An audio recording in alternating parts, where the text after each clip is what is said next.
জয় জগন্নাথ বলে আমার mini blog শুরু করলাম। আমি অধীরজ চলে এলাম আমার ঝটপট কিচেনে। বাঘাযতীন স্টেশন থেকে শুরু হলো দীঘার উদ্দেশ্যে রওনা। পাক্কা 4:30-র সময় আমি লোকাল ট্রেন ধরে গেলাম শিয়ালদা, শিয়ালদার থেকে বাস ধরে গেলাম হাওড়া। আমি ধরবো তম্রলিপ্ত এক্সপ্রেস, কোনো রিজার্ভেশন ছিল না। আমি সুপারফাস্ট টিকিট কেটে চেপে পড়লাম তম্রলিপ্ততে। তো আপনারা যদি সকাল সকাল পৌঁছে যাবেন তাহলে কিন্তু এরকমই সিট পাবেন, বুঝতেই পাচ্ছেন। ট্রেন ট্রেন কিন্তু দ্রুত গতিতে চলছে, ব্রেকিং নিউজ। আর একদম রাইট টাইমে কিন্তু ঢুকবে। এখন আমি পেরোচ্ছি কোলাঘাট ব্রিজ। দারুণ, একদম জল চারিদিকে ভরে গেছে। আর দীঘাতে নেমেই ভিড় দেখে তো আমার চক্ষু চড়ক গাছ। দীঘার এই প্ল্যাটফর্মে লক্ষাধিক লোক, মানে কেউ রিটার্ন যাচ্ছে আর কেউ দীঘাতে ঢুকছে। তো বারটা ছিল শনিবার, আমরা কিন্তু টাইম মতো পৌঁছে গেছিলাম দীঘা। তো বন্ধুরা, আমি এখনও প্ল্যাটফর্ম থেকে বাইরে বেরোতে পারিনি, এতটাই ভিড়।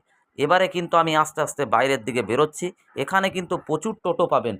কিছু টোটো নিউ দীঘা, কিছু টোটো টোটো যাবে কিন্তু ওল্ড দীঘা। আমরা ব্যাগ রেখে ওল্ড দীঘাতে একটা লজ করে নিয়েছিলাম। তো এরপরে আমরা হালকা টিফিন করেই কিন্তু বেরিয়ে পড়লাম সমুদ্রে। দেখতেই পাচ্ছেন সমুদ্রের প্রচুর মানুষ কিন্তু নেমে পড়েছে সমুদ্র দর্শনে। আর সবাই কিন্তু সমুদ্রে স্নান করবে। আর ঢেউ কিন্তু ফুলে ফেঁপে আসছে।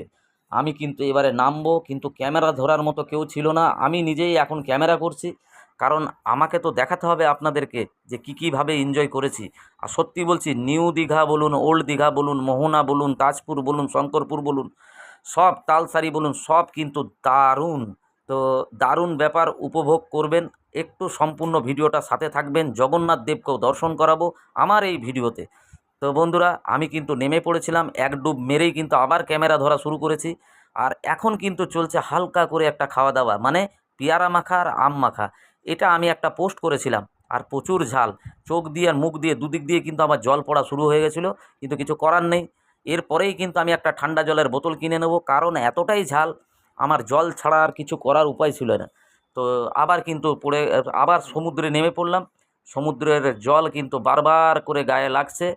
আর আমরা আবার একটু উপরের দিকে উঠে এলাম। এখানে কিন্তু আপনাদেরকে পুরো সমুদ্রটা দেখাচ্ছি। এটা কিন্তু ওল্ড দীঘা বন্ধুরা। ওল্ড দীঘা এখন অনেকেই স্নান করে, মানে আগে করতো, এখন আবার নতুন করে আবার এই সি বিচগুলোকে ঠিকঠাক করা হয়েছে। আর সত্যি বলছি, এরপরে আমরা আবার গিয়ে দুপুরে ভাত টাত খেয়ে একটু রেস্ট নিয়ে সন্ধ্যের দিকে চলে এলাম মন্দিরে। আর মন্দির মানে বুঝতে পারছেন, জগন্নাথ দেবের মন্দির দারুণ করেছে, সত্যিই দারুণ করেছে। এই মন্দিরটা যারা দেখবেন তারা বলবেন যে হ্যাঁ সত্যি, মানে এত সুন্দরভাবে সাজিয়ে গুছিয়ে করেছে। কিন্তু এখনও পুজো দেওয়ার কোনো ব্যবস্থা নেই, আপনারা শুধু দর্শন